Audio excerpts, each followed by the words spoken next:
Chapters and Leadership Manager here with ANFP.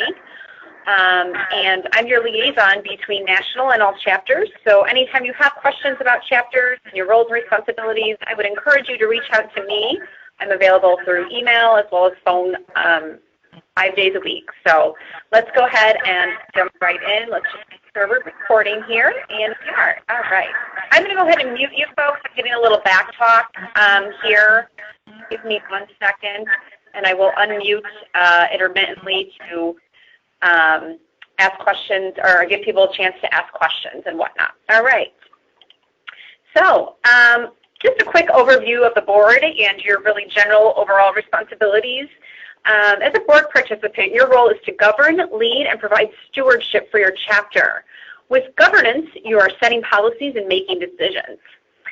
Leadership we want to think of as a think tank. It gives us a chance to define opportunities, really think strategically about the long-term goals for the chapter. In addition to leadership, the board is responsible for stewardship for the chapter's resources. With stewardship, we are ensuring accountability to use the resources and improving the budget. Basically, through stewardship, we're ensuring the resources are being used responsibly and for the right purposes. So just a very broad overview, the big picture kind of items as a board member. So before we jump into the roles and the responsibilities and those descriptions, I really just want to emphasize, remind you all that you have many resources and support available as you learn your new role, certainly including other chapter leaders. Hopefully you have a mentor within your chapter. If not, consider reaching out to other chapter leaders throughout the country. We also have many other tools that we're going to discuss in the program a little bit later. Also, ANFP staff, we're here to provide support and guidance as you begin to learn your new roles. So while some of these roles may come across as daunting or overwhelming, please keep in mind that you do have the support available, and we're here to be sure that you succeed in the role. And then, of course, hopefully you have some other volunteers, either on your board, on committees, or perhaps just volunteers that are there to help with short-term or one-off projects. So we don't want you to feel alone out there. We want to be sure that you are aware of the support that is out there for you. All right. So without further ado, role of the president. Now, the president wears many hats. However, the main role of the president is to lead. Members are going to look to you to take action, be accountable, and have answers. Decisions will need to be made as a board, but you're going to be the one to lead most of the discussions. You'll ensure that tasks and projects and goals are being met. Sort of the ringleader of the chapter and the chapter board. The president should have a working knowledge of officer and committee roles and be willing to help other volunteers understand their duties and work with other board members to establish annual goals. They should provide timely and regular communication with chapter members and update them as needed with urgent chapter matters as well. Also, as the president fulfills their duties throughout the year, they should also be mentoring and training the president-elect to competently take over their term once that is ended. This ensures a seamless transition and continuation of ongoing projects and initiatives. You could even think of the president-elect as a co-president, so you really could be sharing a lot of the work while you're training that incoming president at the same time. And just some other administrative duties the president will be responsible for. You're going to be creating the agenda for board and business meetings. You're going to be running the board and business meetings, and you'll do so using Robert Rules of Order, which we'll talk about a little bit later. You'll oversee the committee activities. You're going to be the one who will need to submit the required chapter forms to the Chapter Relations Department, and that's for rebate purposes, which we're going to go over in detail a little bit later. In some of these cases, the forms that are needed for the rebate purposes, you should be prepared to delegate those forms so that all that work does not fall upon you. And then we want to be sure that you understand and you communicate the expectations of the affiliate agreement to all of your board members. And that we're also going to go over later. So as a president, I want to point out some useful resources. Feel free to use these, check these out. Most of these are going to be available on ANFP Connect or the Marketplace. For starters, if you haven't already, please consider taking the online course, which is the overview of the chapter president, the roles and responsibilities that is available in the Marketplace. It takes about maybe a half hour to get through, but it does provide a few more details than we're going to go over here today, so very, very handy. Certainly the volunteer handbook. If you have not had the chance to download this, I would strongly encourage you to do so. It is available on ANFP Connect in the Volunteer 101 section. Anything that I refer to in the ANFP Connect, we're going to go ahead and go over that later in the program, so you'll get a sense of where a lot of those resources live and are available to you at all times. How to run an effective meeting. This, again, is available on ANFP Connect, so if you're not familiar with running a board or business meeting, take a look at this. It's got a lot of great tips in there. One of our required documents for the rebates is the biannual chapter rebate report. This gives you some tips on how to use that, and it really should be used as a planning tool. It helps you set your goals for the year, gives us a better understanding of what's going on with your chapter throughout the year as well. So this is a tip sheet available out there to help you better prepare for that. We have a board agenda template, very simple, straightforward if you're not familiar with how to create that agenda. And then, of course, we have the chapter leaders and role and responsibilities checklist. This is a great checklist to keep handy throughout the year, making sure you're doing what you need to do and following those deadlines as to when it needs to be done.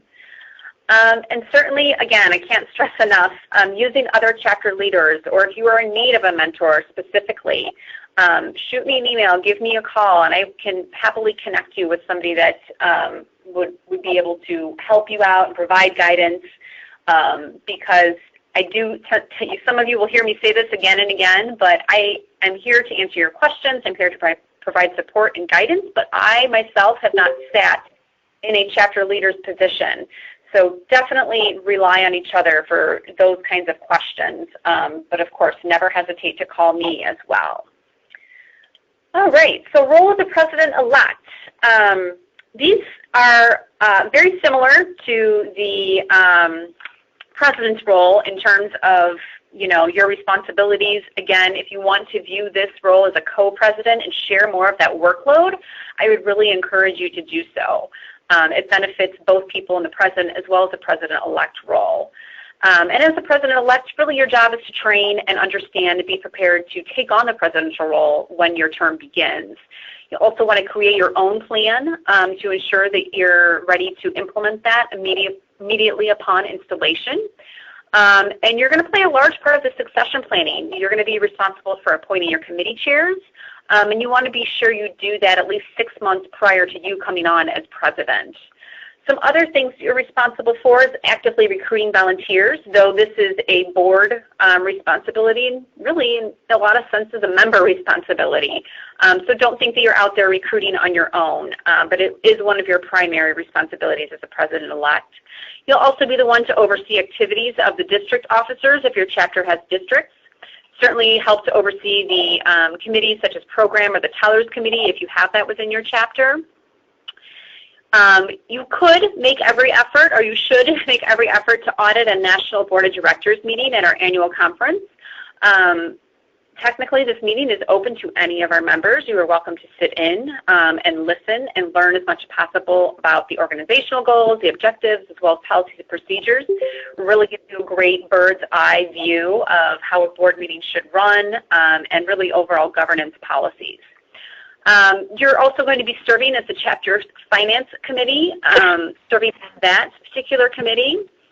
And then you also want to be able to be the one to help guide those committees to write their tasks. It doesn't necessarily have to be you writing their tasks, but you should have a lot of oversight into that and be able to explain to those committee volunteers what their charges are, their responsibilities, and their goals. So let's also check out some other useful resources for the president-elect. Certainly feel free to look at those resources of the president that we just covered. Obviously, they'll be useful to you in your upcoming term. But in addition to those, you can check out some other things. Again, the volunteer handbook, very handy for all of our volunteer leaders.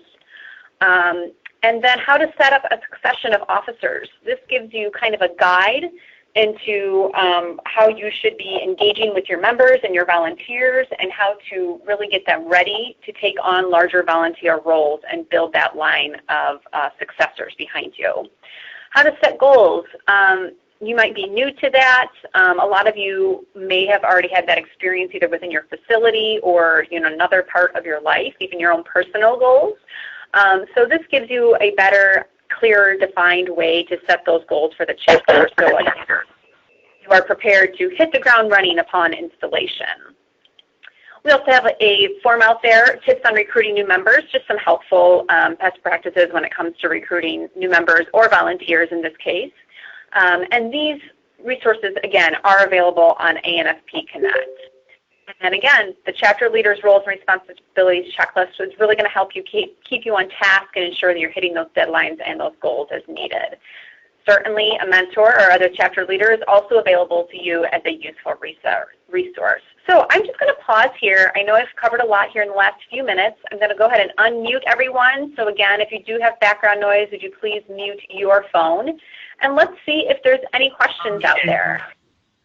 Any questions about these roles? I'm listening to a webinar. Yeah, you can you did that while you're... Sorry, does somebody have a question? Did you have a simple thing or... It'll be like 5 minutes. Not sure if somebody has a question. If you do, however, please consider using the chat function, or if you're on speaker, maybe taking it off speaker for a moment. No.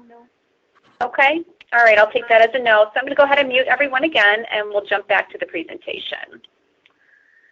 All right, so next we have the role of the secretary. The secretary is responsible for many of the business aspects of the board. They're responsible for notifying members of upcoming board and business meetings and recording the minutes for these meetings. They assist the president-elect in staying updated on district activities, again, if applicable with your chapter. And the secretary ensures the chapter's policies and procedures are kept up to date and that National is made aware of those updates, and of course that we receive a copy because we do keep those on file here at National. When it comes to officer election time, the secretary is the one who oversees the ballot or the slate preparations as well as voting procedures, again, depending on what process you use. Some of their other duties include overseeing activities of the newsletter editor as well as the membership committee. We'd like to see our secretaries be the ones to invite students to our state and district meetings and be able to explain those benefits of ANFP membership as well as becoming a CDM. In the same breath, you want to collaborate with the membership committee to contact new, dropped, or potential members as well. So you, again, are going to be working on the recruitment. So it's not just the president-elect that's going to be formulating that succession plan. The secretary also plays a large part in that, as along with the other board members. We do have some other useful resources that are out there on ANFP Connect. First and foremost, we have our online course that's available on the marketplace. So I would definitely suggest reviewing that if you have not done so already. Again, this goes into more detail than we're going to cover today. Again, the Volunteer Handbook, great resource, can point you in many directions if you have questions about your role or the certain responsibilities along with it.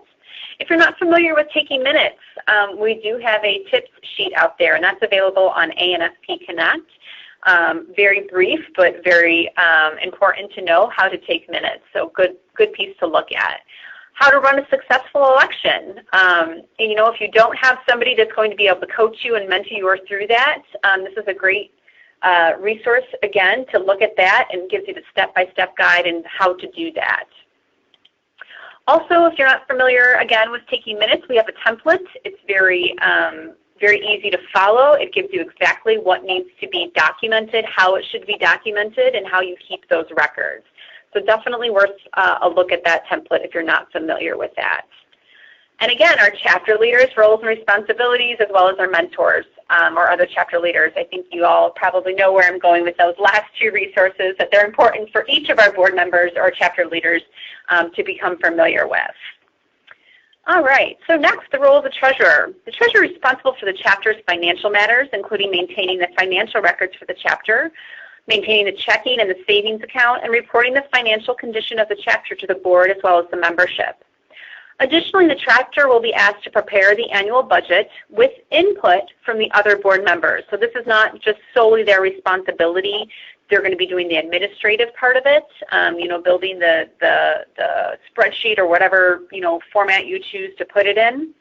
It does require input, though, from your other board members and discussion as well. The treasurer should also understand the state's policies and procedures that are related to bonding, signing checks with more than one signature, authorizing bills prior to payment, reimbursing officers and committee members, and handling accounts for the chapter meetings. So again, take a look at your policies and procedures. Be sure you become familiar with at least those. So, when the time comes for reimbursement or, signing the checks with more than one signature, that you know how to do that and you're able to continue moving the chapter forward based on those business practices. Some additional duties include completing the IRS 990 form, and that's for tax exemption and rebate purposes, and we'll go over that a little bit more in detail here shortly. You're going to be responsible, again, for the reimbursement, paying bills, financial reports, things of that nature. And then also, for those chapters that are considering having a treasurer-elect role or that perhaps have one, they should really be working together with the treasurer to gain a full understanding of what their responsibilities are and how to execute them. I tend to find with our chapter leaders that the treasurer role seems to kind of spook everyone the most. I think they, think it is obviously a very big responsibility handling the chapter finances, but once you dive into it and you get going and you start, really understanding the role and what needs to happen, it's really not that bad. It's just really comes down to time management, making sure you're dotting your I's, crossing your T's kind of a thing. But it certainly would help if you do have a treasurer-elect in place. You can, again, sign up kind of like the president and the president-elect. You can tag team that role a little bit more. So it looks like we have a question here on chat. So give me 1 second here, and we're going to take a look at that. Let's see here. All right, so I have a question here. Can you explain why slate versus the ballot? Yes. So those of you that are familiar with how national does our current slate process, this is where you find members, you vet them, and then you use a nominating committee to appoint those members to the board. So in our case, in National's case, we have the Leadership Development Committee, which is comprised of many members, including some past presidents, along with some other members. And they take all of the volunteers that have submitted their name for the roles, whichever they choose, based on the call for volunteers that we send out once a year. They vet those members that have submitted their name. They, determine where they might fit best, and then they appoint them to those certain roles based off of their own reviews and their agreement from that committee. So that's the slate process. It's really more of an appointment process. You send that information out to your membership, and believe it's going to depend on your own policies and procedures, but I believe there's a certain percentage that if that comes back saying that no, we don't want these people in these positions, that's when you need to go back to the drawing board. But that's really very rarely happens. So once you appoint these people, it's almost 99% sure that they're going to be sitting on the board.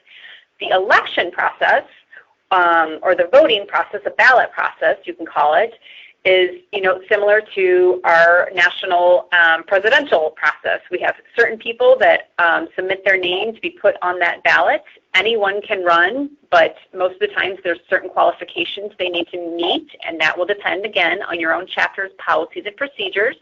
Their names are put on the ballot. Each member, qualified member, will receive that ballot and gives the opportunity to vote. And then once all of those ballots are completed and collected, you typically have the secretary, or in some cases, depending on your chapter and your chapter size, you have a tellers committee that is responsible for counting those votes and determining who the winner is of those certain positions. Any other questions about that? No? Okay. So let's just jump back here and let's go over some useful resources for those treasurers. again, there is an online course for the treasurer. It goes a little bit deeper into the roles and responsibilities that is available on the ANFP marketplace. The volunteer handbook, again, has some great resources. And then you as the treasurer, and really as all of your board leaders, you should become familiar with your own chapters and policies and procedures. If you do not have those available with you prior, hopefully you have them prior to taking on the role, definitely check them out. All the policies and procedures for each chapter are posted on their individual websites. So please be sure that you become familiar with that. We do have a step-by-step process to complete the IRS tax exemption, the 990 that we're speaking of. Again, this is for tax exemption status as well as a rebate purpose. It's very simple once you go through the process. Hopefully you have the login information from the previous treasurer available to you. If not, you can go in and create a new account with the IRS. Again, the link to all of that and the step-by-step process and how you need to enter the information is available on this how-to document, which is available on ANFP Connect.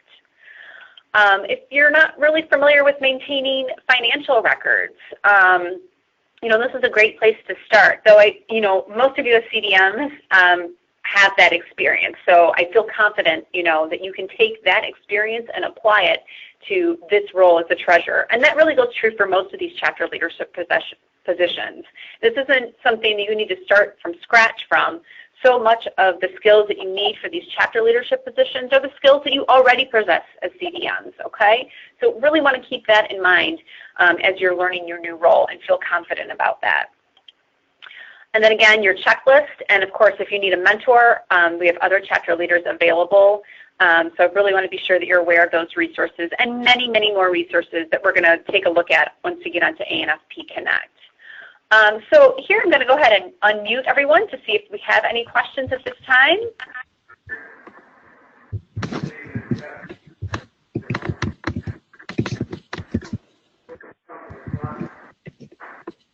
Any questions? And all this will be available for volunteers that aren't able to attend. Is that correct?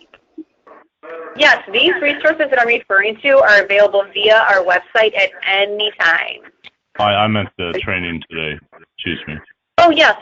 We're recording this training, so it's going to be available on our ANFP YouTube channel. I send out the link to all of our volunteers following the program. So feel free to view it. Again, send it on to any chapter leaders that were not here today. Yes, and it'll be archived on our YouTube channel. All right. Thank you. Okay, no problem. Anyone else? Okay, I did get another question here. It says, does Nationals have any documentation to have treasurers sign that strengthen their fiduciary duties since they are keepers of the monies? We do not. This is based on the trust, the honor system, same along with our, our CEs and how we track those. We believe in the best of our volunteers and that they are going to be acting responsibility in the best interest of the chapter. However, we do have a clause in our affiliate agreement that does allow us to randomly select chapters for financial review. So we could select a chapter at any point and ask they turn over all of their financial documents if we feel that they're in need of that for whatever reason. We do, unfortunately, also have a whistleblower policy in place. So if you do suspect that there is mismanagement of funds, you are protected by that, and you can call really any staff member. Certainly feel free to reach out to me, and that would remain confidential. So, we haven't felt it necessary, I guess, to come to that point to have that agreement, but certainly would be something that I'll bring up to senior staff, as that might be something that we want to start to implement here in the future. Great question, though. U.S. chapters, though, however, if you feel that you want to have that kind of agreement, definitely I would encourage you to do that, and that might be a resource that we want to create for you as well. Great question. Anyone else? No? All right, let's keep moving on. I'm going to go ahead and mute everyone again. So again, feel free to use that chat function if needed. Okay. So next we have the newsletter editor. The newsletter editor is responsible, obviously, for developing and distributing the chapter's newsletter. They should be able to create a professional publication that's going to be distributed to chapter membership on a regular basis.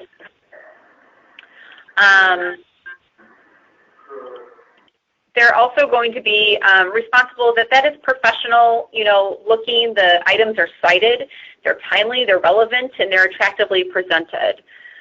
You want to be sure that you're following the format or the design that we have a style guide out there, so you're using the ANFP approved logos, the correct coloring if possible, the style in terms of the format. We do have recommendations on that. Consider seeking advertisers. This is a great way for chapters to raise some funds and bring in some additional revenue outside of their own meetings. So we do have some chapters that do place ads within their own newsletter, and it looks great. Definitely encourage your members to write or submit relevant articles or content or even recipes to be featured. So, as a newsletter editor, hopefully you're not the only one creating content. Hopefully you do have some other folks that are able to help you with that, including other board leaders. And then some additional resources. We do have, again, an online course that is available in the ANFP Marketplace. The Volunteer Handbook also provides some additional tips. We have a How to Create a Winning Newsletter. It's quite a lengthy document, but I do think it's worth a read if you've never done a newsletter editor role before, because it really does give you some great tips on how to develop that content and be sure that it's presented professionally. Again, the style guide, which you just heard me speak about, this gives you tips on the fonts to use, how to incorporate the logos. We don't necessarily want all of our newsletters to be exact copies of one another, but we do want them to look professional. So, you can hand those out at food shows or healthcare shows and feel very confident about that, and that's the brand that you're representing. We have a template for a newsletter application for advertisers that is also available on ANFP Connect. And again, the chapter's checklist to make sure that you're following the deadlines and the requirements of your role. And then again, mentor other chapter leaders. We have those available as well to you as a newsletter editor. And the spokesperson, certainly last but not least. The spokesperson role is to advocate for CDMs and act as a public relations with government agencies and other healthcare and food service organizations. Their primary role is to influence state lawmakers, government officials, and the public to act in the best interests of the CDMs as well as ANFP. They're going to be chairing the State Impact Team, an ad hoc committee that allows any members interested in promoting ANFP to the public to do so. You're going to act as the public relations arm of the chapter and promote CDMs and ANFP through press releases and other public awareness activities. You're going to be the one to develop relationships with state health departments, legislators, regulatory agencies, and allied associations, as well as the public. Implement efforts to impact state initiatives, such as writing letters, calling lawmakers and regulators, and allied associations. You want to be the one to meet with allied associations to create alliances. Meet with an impact team at least a couple times a year if you're able to put that together through your membership. And then update the board and membership regularly via meetings, your newsletter articles, or email on any of the goals or initiatives or projects that are taking place. Now, this role may sound overwhelming the way I've just read it, but I do want to reassure you that this can be done step by step. Start becoming familiar with the advocacy tools that we have out there. Start becoming familiar with the government affairs initiatives that we have out there. And just familiarize yourself, very much with what the CDM regulations are. I know many of you have become very familiar and very knowledgeable on that topic. So you already have that knowledge. Now it's just taking it and presenting it to the right people. And advocating for not only yourself, but all of the other members that are within your chapter as well as the national organization. So think about those kinds of things. Don't let these specific duties get you, flustered or tripped up on anything. Again, this is something that needs to be taken step by step and something that should be discussed as a board to ensure that you do have some, supporters and volunteers behind you, whether they're on the impact team or not. So some other useful resources for you as a spokesperson. We have a great program that was presented by Barbara Thompson. She is the chair of the Government Affairs Committee, and it's out there on our ANFP YouTube channel. I would highly, highly, highly recommend that you go and watch that. She has a great overview of the role and the things that we need to be advocating for as CDMs as well as a spokesperson. Again, the volunteer handbook is out there for you to use at your as necessary. We have some great documents out on ANFP Connect, which you'll see shortly, and one of those is top 10 ways to achieve success as a spokesperson, so give some really great best practices. The CMS regulations script and presentation is available to you, so if you do have that opportunity to meet with a lawmaker or an allied association, this is a great thing to refer to and be sure that you're prepared to have that discussion very knowledgeably. Again, the chapter government affairs script also will prepare you for those types of meetings or perhaps presentations, depending on who you're going to meet. And the advocacy tools page, we have that up there on the ANFP website. There's some great templates out there if you're going to start a letter writing campaign, a call campaign. We have some scripts available out there, and really anything that you need as a spokesperson in order to succeed. And then, of course, we have, other chapter leaders and other spokespersons. Some of our chapters have had great success in this area. They do day at the Capitol. They have the opportunity to meet with lawmakers, so they're really well-versed in what they need to be doing and how they should be prepared for that role.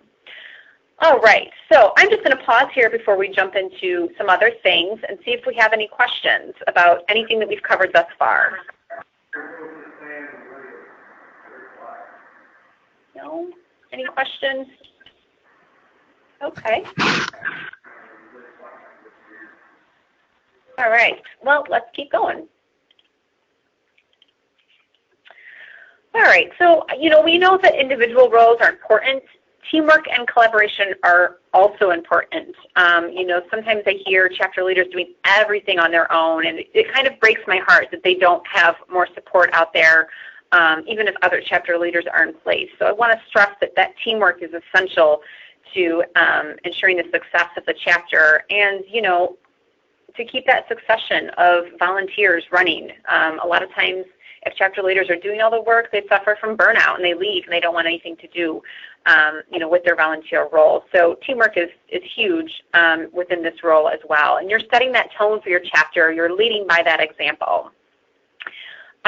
So with that being said, all officers should be able to use the functions within the chapter portal. It might seem like a small detail, but it is very important in order to conduct your business.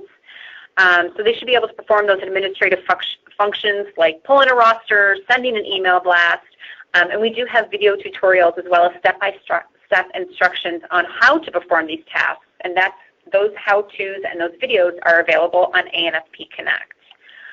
In addition, I'd like to see your boards establish communication ground rules if they are not in place already. Consider having a response time such as 48 or 72 hours, even if it's just a simple acknowledgement of the email or the phone call.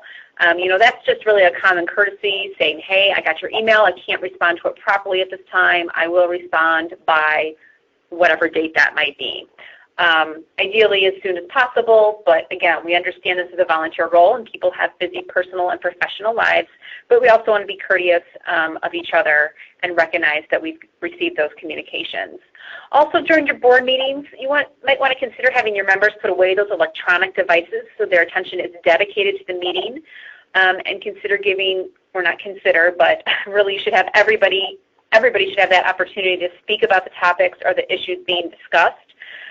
You want to be sure that everybody is familiar with your Roberts Rules of Orders, and that's going to help keep that board meeting running efficiently and fairly, so everybody gets that chance to talk, without always having those heated discussions in some cases.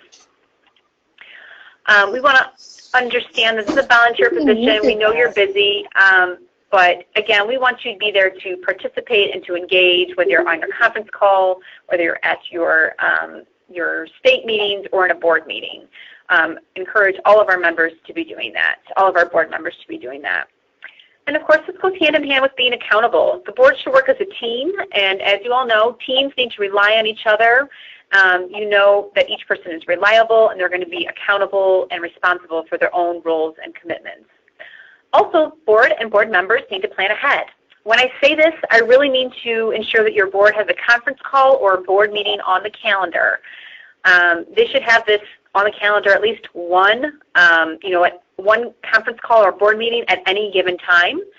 You could even think about establishing a regularly scheduled board meeting or conference calls.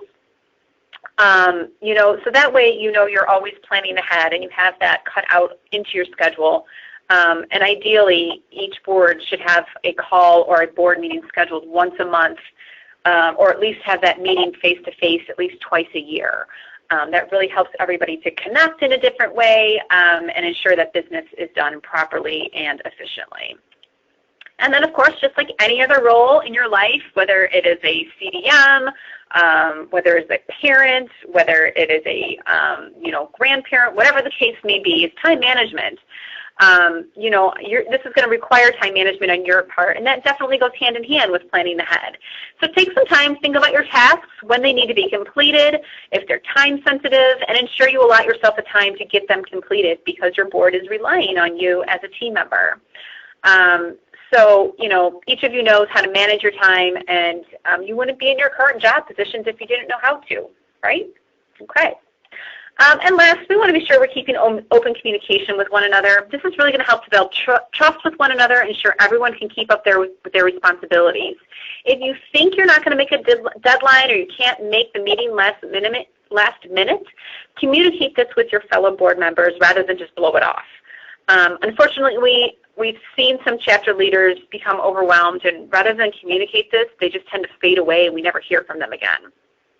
But, if they'd spoken up, there was a good chance another board member could have stepped in to help or, temporarily help them out, whatever the case may be. So just be open, be honest with one another, certainly while being respectful. All right, so let's keep moving. We're running a little bit short on time, so I want to be sure we get to the good stuff. I did want to touch briefly on committees. Most chapters have the following committees, but that usually depends on how many volunteers you have available. We have descriptions for each of these committees within our volunteer handbook, so please read through those descriptions, speak with your board to learn more about the committee, or definitely give me a call if you want to discuss that further. And consider this in your call for volunteers that you do each year if you are in need of members for those committees. I did want to touch a little bit more on the finance committee. Each chapter is required to set up a finance committee, and this is another safeguard against fraud, as well as adds another layer of transparency when it comes to your chapter finances. So the committee is going to consist of at least 2 active board members and 2 non-board members, and they're going to be appointed by the president-elect. They're going to be responsible for the oversight of the financial activities of the chapter. Each chapter needs to have a finance committee, and this is, again, for fraud purposes, or safeguard, actually, and is also a rebate requirement. We do have a composition template out there, so complete with the charges that you see here on the web portion of the program if you're on the web portion. We have this all available out there. All you need to do is find those committee members and drop their names in, and then, of course, they're going to need to meet, I would suggest, at least quarterly, just to review the finances of the chapters. Again, this is another safeguard that we have in place, and we really recommend that you do this. All right, so I think I've got a question here before I switch gears, so give me one moment, and let's just check this out. Getting some great questions in here. Okay, so also can we see about national negotiating rebates for software to help budget our chapter's treasuries? That is something I can bring to senior staff most certainly. And we can look into that to see what that would demand, those types of that software. But definitely something worth looking into. So thank you for that. Okay, so bear with me just one moment. I'm going to go ahead and we're going to go over ANFP very quickly to give you an idea of where we can find all of this. And let's see, I believe I have it pulled up right here. So actually, I'm going to go ahead and start from the beginning so those of you that are not familiar with it can get an idea of how to get there. You will need to be logged in. So same as when you're logging into your own member page, you're going to need your login credentials. So I've got them here. So I'm going to go ahead and click Login. Uh-oh, and hopefully it's going to let me log in here. Give me one moment. Okay, so here I'm logged in. So first, let's go over to Connect. So here it's going to be on your right-hand side of the screen, ANFP Connect. Go ahead and click on that. And here it's going to take you to ANFP Connect. Now, for some of you, it might let you in right away, but for most of you, you're going to need to go ahead and sign in again. And that's just a matter of clicking the Sign In button at the right-hand corner of the page. And you'll see your profile pop up because it is the same login credentials that you use to sign into the member portal. Okay, so all of those useful resources that we just discussed a moment ago, those are all available here on ANFP Connect with the exception of the online courses. Once you're in ANFP Connect, you're going to go to Volunteer Resources. Click on that and you're going to see a drop-down menu of various pages depending on what you're looking for. Some of you might be already familiar with ANFP Connect, and this just really contains a plethora of information and resources. So it really includes things as templates, how-tos, forms. This is where you're going to find your CE prior approval information and handbook, the volunteer handbook, and the speaker resource guide. All right, so let's just jump in. We're going to start with Volunteer 101. And this includes a lot of basic tools or resources that you need in volunteering. Here we have your volunteer handbook. This is where you're going to hear. You click on it, and it's simply going to download. You would need to save that on your own or print that out on your own if you want to continually refer to that. I do recommend that you do print it out because it is something you'll refer to throughout the year quite a bit. The chapter chat schedule is here. Some chapter chat archives, which is going to take you directly to our YouTube channel where we archive all of these chapter chats. Here, where we have the how to complete the IRS tax exemption postcard.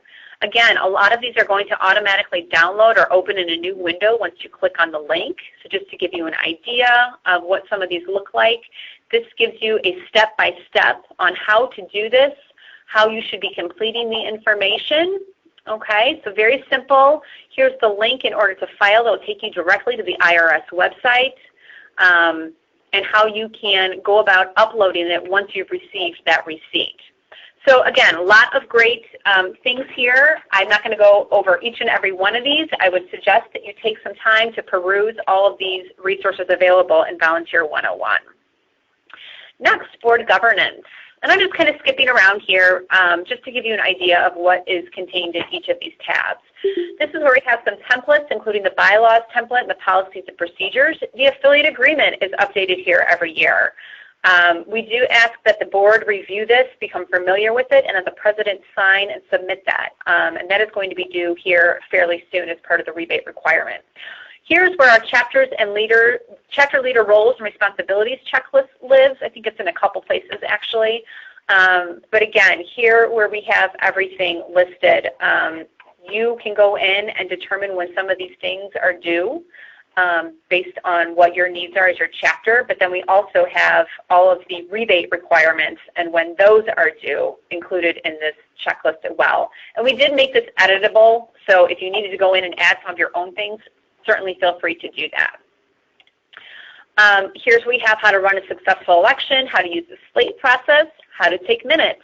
So really anything to do with board governance is going to live under this tab, including all the spokesperson tools and resources that we spoke about earlier as well. Next, let's move on to meeting resources. This is the stuff you're going to need for your chapter meetings. Here, when you go to apply for CE prior approval, this is where you would go to find the handbook as well as the application. We do have some required documents that you need with that. This is where you can find the templates. So here's the CE approval certificate. The evaluation, if you did not want to use SurveyMonkey for your evaluation, is here. Those of you that are new to writing learning objectives, this is a great tip sheet here on how to do that. And very, thorough, very step-by-step, so you're not having to recreate the wheel each and every time. Okay, so that's a great referral as well. And then we have some other things here, a meeting planning checklist. If you wanted to request the ANFP banner, this is where you can go to find that form. and download it and complete it and return it back to us. Next, we have chapter management. This is where we have our video tutorials for the chapter portal, which we're going to go over here shortly. But again, this will take you directly to our YouTube channel. Here's where you can watch the step-by-step video of certain functions within the chapter portal. How to access the chapter portal. This again is a step-by-step. For those of you that don't want to watch that video tutorial, I would suggest you download this resource. We have a chapter portal guide. So this is going to let you know exactly where everything is within the chapter portal. You're not in here that often, so you may, not remember every single time once you log in thinking, hey, I need to update my officers. Where do I go to do that? So this gives you a guide in order to, or a reference in order to more easily navigate that. Again, we have our chapter leaders and responsibilities checklist here. Anything required of the rebates. So the checklist for the rebates is also included in here. This is broken out from the other checklist, but again, gives all of the correct dates and what needs to be done by when. Okay? We also have our chapter marketing and recruitment tool. These are some tools provided to help you recruit new members, recruit new volunteers. Letters to your administrator are in here, how they can support CDMs. We have the scope of practice in here. If you're trying to recruit some new members, what's the top 10 reasons to join ANFP? Well, here you have it. You can present that to them directly. Okay, so some great things here. I would encourage you all to look through. If you wanted to present updates, ANFP updates, we do have the talking points as well as the PowerPoint presentation, and that's updated periodically.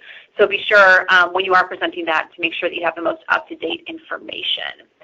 And then last, certainly not least, we have our sample templates. Again, we have the board minutes, board agenda, if you need a template for that. If you wanted to produce your own business cards for the chapter leader, that's available here as well. Some new member welcome letters, which are always a great thing to send out, and you could be pulling that report directly from the chapter portal periodically and make sure that your new members are aware of your chapter. All right, so I just want to pause here and see if there are any questions on that. No? Okay. All right. Well, one thing I do want to point out here, we haven't really spoken about this, but I do try to encourage our members to use this because I do think it's a really great untapped resource, and that's our own chapter volunteer leader community that is specific to chapter leaders. Some of you probably are very familiar with Open Forum. However, this particular community, again, is dedicated just to our volunteer leaders. So you can find it the same way as you do on Open Forum. Once you're logged into ANFP Connect, go over to Communities, down to My Communities. You are automatically added to this community once you are added as a chapter leader within our database. So many of you already probably have access to it and perhaps just don't know it. But it works the same way as Open Forum. You have all of our discussions here. You can post questions, concerns, anything that you'd like to share. If you wanted to share some photos of your chapter meeting, definitely do that. If something maybe was very successful at your chapter meeting or some initiative or project that you did turned out to be a great success, share that on here.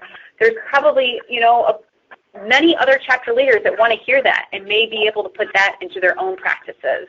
So I want to be sure you're aware of that. I really encourage you to use that. And I think it's a really great resource that often goes untapped. Okay, so next I'm going to jump over to the chapter portal. That you'll actually need to, again, you want to be sure that you're logged in. So once you're logged in, say we've logged in just as we did using our credentials. We're going to go ahead and go to the member portal in the right-hand corner of the screen. As long as you are added as a chapter leader, so that includes the president, president-elect, the secretary-treasurer, newsletter editor, webmaster, and I believe the spokesperson, you will all have access to the chapter portal. If you don't, definitely give me a call and we'll try to see if we can't find a work around it depending on what your roles and responsibilities are. Okay, so once you've gone to the member portal, you're going to see on the left-hand side the chapter portal. Click on that. And this is where you're going to be able to perform your administrative duties. So pulling a roster, pulling the new member report if you need that. We're going to go ahead and go through and I'll show you where a lot of these functions are and how to use them. So when you first hop onto the chapter portal, you're going to see your chapter website. So if you click on that, it's automatically going to take you directly to your chapter website. So here with Alaska. This is where your state information will appear once you send that in, and we get that posted in your chapter president. You can also go over to other chapters if you wanted to find their website, if you want to find out who their contact was or their chapter president as well. So that's kind of handy there. Current officers. This is going to show where all of your current officers are. You're able to export this list if you needed to get, all of their emails at once, all of their phone numbers at once. You would simply come to this tab, click the export button. It's going to automatically download. And you can open that, and that'll appear in a Excel spreadsheet. So here we have all of that contact information. Next is officer and volunteer manager. So a lot of you don't necessarily start your terms with our volunteer year or our fiscal year at National. We would encourage you to do so, to maybe start thinking about that in the future if you have not already done so. So this is where you would come once say your officers are installed in the fall. This is where you would come to make those changes and add those officers once they've taken office.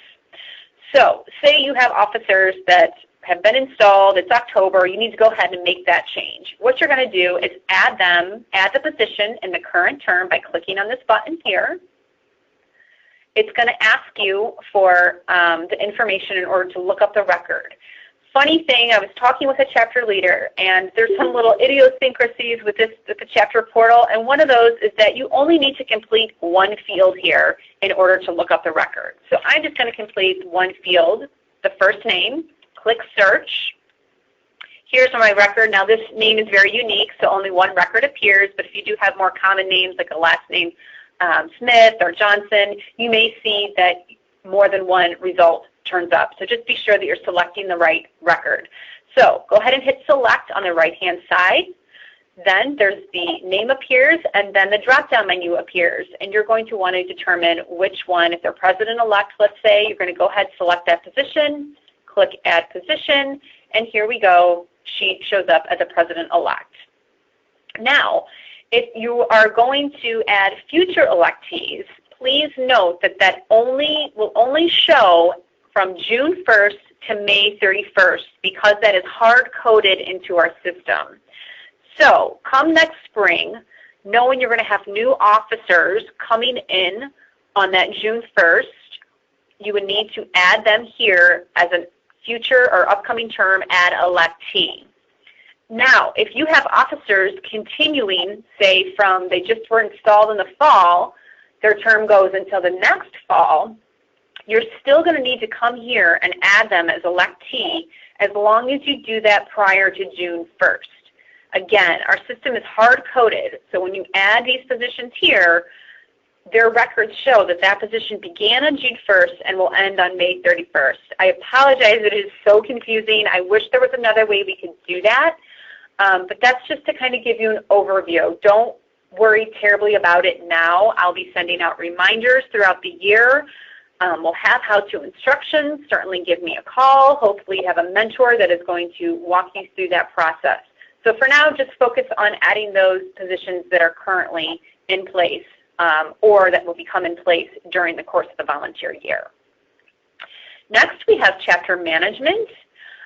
This is where you can update or edit your dates for your meeting here if you needed to do that. But more importantly, this is where we have a lot of our templates and our forms that you need to complete.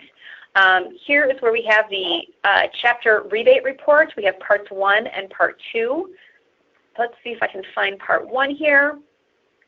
So here we have part 1. You would simply click on the download template file. This is going to automatically download into an Excel spreadsheet.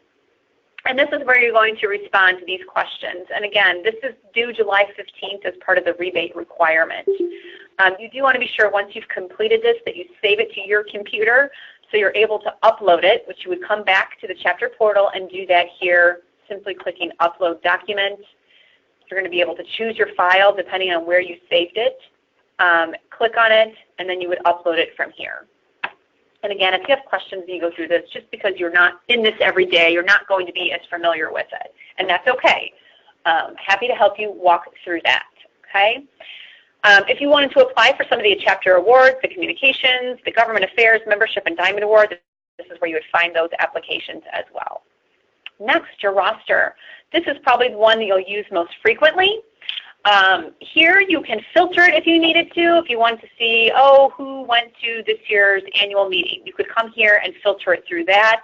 If you wanted to filter by zip code, you could certainly do that here. If you wanted to filter by district, this is where you come for the district lookup, and this just requires that you enter in the field zip code. So by the first, 3 digits of that zip code, if you want to get more than one zip code, this is where you would do that. Okay, so you have that filter option. You also have the option to export the entire roster. That is just as simple as coming down to the bottom of the page, clicking on the export this list. This will ask you for a zip code. Ignore it. You want to leave that blank. Click go. And again, this is going to automatically download to an Excel spreadsheet and appear with all of your members' contact information. And you can filter that further if you'd like to based on the full roster. But if you're going to be sending out newsletters, communications, those kinds of things, you want to be sure that you're going to pull that before you do it in case there's changes, whether people have moved, changed jobs, we have new members, that kind of thing. I want to be sure you have the most up-to-date roster when you're sending out those communications. Next, we have reports. So again, we mentioned the new members reports. You're going to simply click View Report. This is going to generate. Say you want to find out who was a new member from the last time you pulled this report to today's date. You can do that and filter it that way as well. We also have members by count, which is a great thing to have. A lot of our members want to know this information. Super quick report, and just gives you the breakdown of your allied, pre-professional, and professional members. Okay? Here, if you wanted to add your some edits, this is where you're going to complete these fields. So you enter your state, your name, your email address. What page of your chapter website do you want that on? So here we have event details. This is what your website looks like as well. If you want it on chapter news, links and resources, this is where you would indicate here where you want that. If you have a meeting, what's the meeting location? Who's the contact? Are you going to have online registration? Are you going to have a PayPal link? Let us know if you're going to so we can be on the lookout for that. Anything if you wanted to add text, remove text, if you want to add images, this is where you can come to do that, to edit your website and customize that a little bit more. So again, I know I threw a lot out there with ANFP Connect and Chapter Portal. I do not expect everyone to know, to be able to navigate both of these sites perfectly, but I wanted to make sure that you were aware of what is out there. So do we have any questions about that right now? Let's get everybody off of mute here real quick. And again, if you go through it and you find, hey, I can't remember where this is, definitely give me a call. That is what I'm here for. And again, I don't expect you all to memorize this in any way, shape, or form, okay? All right, so let's jump back over to the presentation. I'm going to try to get through some of this as quickly as possible because I do think it's important. I do apologize for running a little bit late, but I want to be sure that you're all aware of what's out there, okay? So the affiliate agreement, some of you heard me mention that a little bit earlier. Again, that template is out there. If you have not done so already, please review this. Make sure you understand it. If you have questions, let me know. Some of the things that are out there is that ANFP is granting the right to use the exclusive right to be affiliated with ANFP, that we are responsible for hosting and editing your chapter website, that we pay dues to the chapter in accordance to our bylaws and policies and procedures. And again, so the chapter in return is going to maintain those chapter minimum standards. You're going to comply with our bylaws, and that you are establishing practicing those sound fiscal response policies, and you're being self-sufficient. Again, these are just kind of some overview of that affiliate agreement. Take some time to read through it and make sure that you understand that.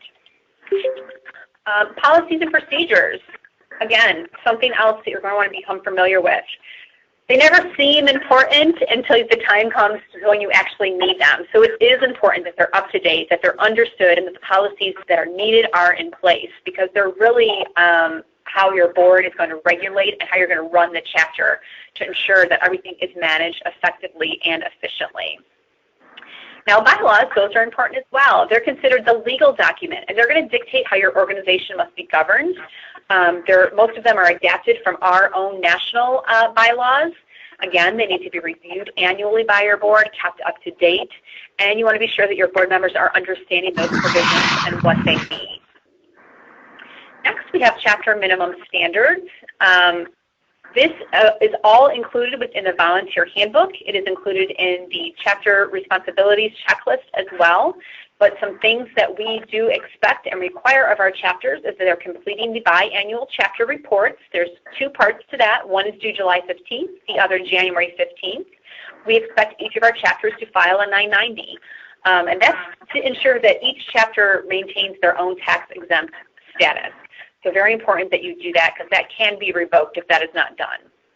We expect each of our chapters to hold an educational meeting. We'd like to see you use the speaker list or the program resource guide. One of your chapter leaders should attend a chapter leadership training session each year. So that can include this. That can include chapter chats. Those of you that attended the chapter best practices at ACE or the last regional meetings this spring, those qualify that as well. Because we expect you as leaders to take that knowledge and that information that you obtain from those courses and disseminate that among your other chapter leaders. So it's important that we see you do that. You want to be sure that you're holding an election each year, or at least the slate, as that is dictated by what is in your bylaws. So be sure that you become familiar with that and how that should be scheduled. Again, establishing a finance committee is required, as we discussed earlier. And we are asking that each chapter should submit at least one nomination for the ACE Awards. Those are going to be opening up in July, so you have from July until January of the next year to submit that ACE Award. So don't let that fall through the cracks there, because there's plenty of time to be doing that. And then we're also asking our chapters to submit a succession plan. We want to be sure that everything is streamlined within your chapter, that those duties and those responsibilities are handed over seamlessly to ensure that the chapter continue conducting regular chapter business, even if leadership is changing hands. So this really all ties back into the rebates. As we've talked about before, we have that checklist available to be sure that you're making all of those deadlines to make sure that your chapter receives that rebate. Here's where it breaks down depending on the number of members. Please note, though, that the distribution of the first half, which is going to start going out here in middle of July, so about a month away or so, that we do take $135 from each chapter, and that's for bonding insurance, and that covers all of the chapter leaders.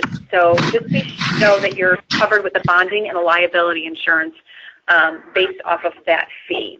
You are going to receive reminders throughout the year if you haven't begun so already. I remind you of the deadlines, what needs to happen, what needs to be turned in, how to do that, where you can turn that in.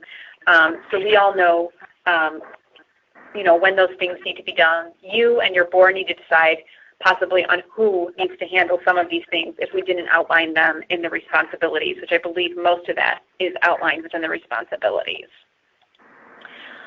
Again, these online courses, they're all available on the marketplace. Following this email, I'm going to be sending these slides along with just a recap of the resources that we have available. These online courses, we do have codes, so you can purchase the course complimentary. For chapter leaders, we do ask that you just minimize that to chapter leaders only, not sharing this kind of thing with our members quite yet until they're ready to step up to that role. So those are great online courses available for you to take a look through depending on what role you've taken on. And then, of course, our additional resources we have available. We have a dedicated chapter leadership team that is a national committee consisting of chapter leaders and other members throughout the country that are here to provide guidance and support for you as chapter leaders and as chapters. Again, chapter chats such as this one. We have that chapter schedule available out there, and that's a great resources on various topics related to chapters and chapter management. Volunteer Leader is our monthly newsletter that contains updates along with valuable information covering topics such as leadership development. We highlight some ACE things, or just a different array of topics, again, relating back to chapter management. We also have chapter best practices, and those are face-to-face sessions that take place at our regional meetings as well as the ACE meeting. We had a phenomenal chapter best practice session at ACE just a couple weeks ago, where we had a number of chapter leaders that spoke on some of their best practices or their unique initiatives and ideas. It involved a lot of conversation, a lot of exchange of ideas. So it was a really great session, I thought, and we hope to have more successful ones just as that. But if you're able to attend them in our regional or annual meetings, I definitely recommend that you come to those chapter best practices sessions. And again, I can't stress enough the other chapter leaders that are out there. So many of our chapter leaders want to do nothing but help and provide guidance. So never be afraid to either approach a chapter leader yourself and ask for their assistance or their support as a mentor, or definitely reach out to me, and I'd be happy to pair you with someone. I know so many of our chapter leaders I've come to know on a personal level, and I know that they're just very anxious to help and offer their support out to those that are newer to their roles. So some great resources out there. Now, as a board, your next step is to, I would highly recommend that if you have not done so already, to put together your own chapter board orientation. Feel free to use this chapter chat if you want. Use any of the resources that we have out there available. We do have a chapter board orientation checklist out there on ANFP Connect, so that gives you some steps as to what you should include in your orientation and how it should be conducted. You'll also want to think about having some regularly scheduled board meetings. Again, as I said earlier, every board should have at least one board meeting on their calendar at any given time.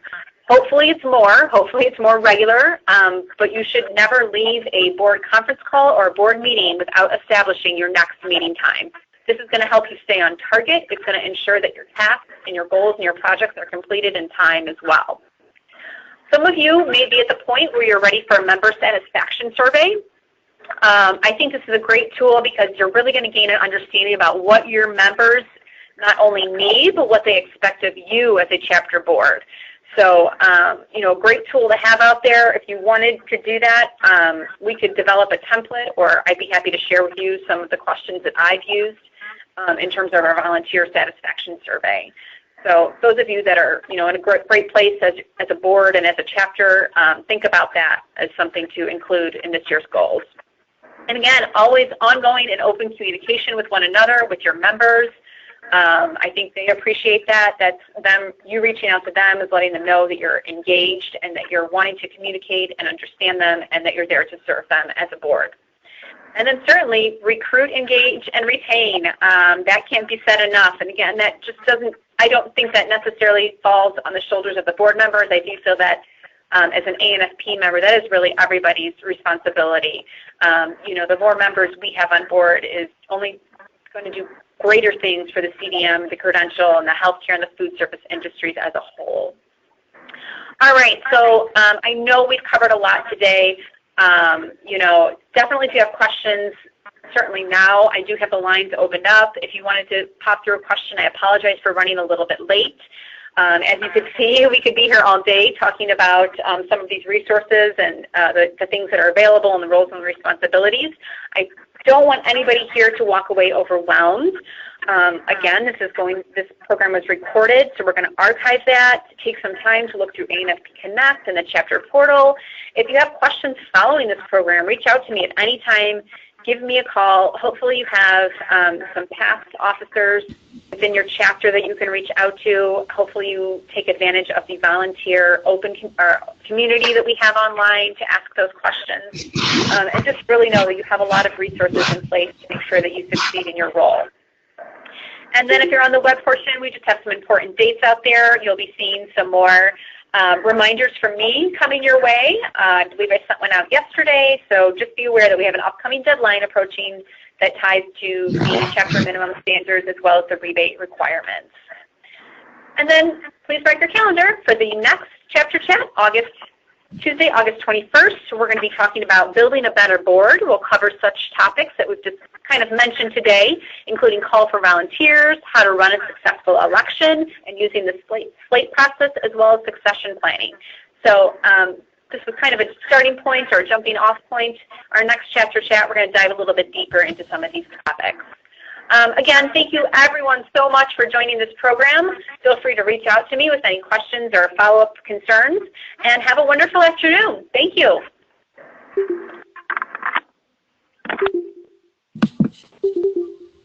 Thank you, Abigail. Thank you.